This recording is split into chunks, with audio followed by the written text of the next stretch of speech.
Hi friends, మేమైతే meal maker pakodi అయితే వేస్తున్నాం. ఇంట్లో ఏం స్నాక్స్ లేనప్పుడు పిల్లలు స్కూల్ నుంచి రాగానే స్నాక్స్ అని అడుగుతారు కదా, అప్పుడు వాళ్ళకి ఈజీగా ఇంట్లోనే చేసేయచ్చు. మనం బయట తెచ్చుకునే దానికన్నా ఇవి చాలా బెటర్. ఆయిల్ ఫుడ్ అనుకున్నా కానీ మనం బయట ఫుడ్ తినడం కన్నా ఇదే కొంచెం బెటర్. ఇందులో ప్రోటీన్ కూడా ఉంటుంది. ఫస్ట్ అయితే మిల్క్ మేకర్ని బాయిల్ చేసుకుని అంటే హాట్ వాటర్లో వేసుకొని వాటర్ అని తీసేసి పక్కకు పెట్టుకొని అందులో కొంచెం కార్న్ఫ్లోర్, శనగపిండి, ఉప్పు, కారం, ధనియాల పొడి అన్నీ వేసి మంచిగా కలుపుకొని ఫ్రై చేసుకోవడం అంతే.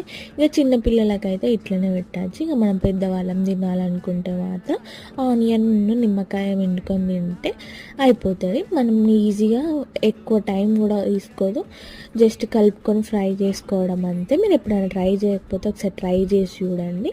నా వీడియో ఫస్ట్ టైం చూస్తున్నట్టయితే లైక్ చేసి సబ్స్క్రైబ్ చేసుకోండి. అంతే ఈ వీడియో. Bye bye.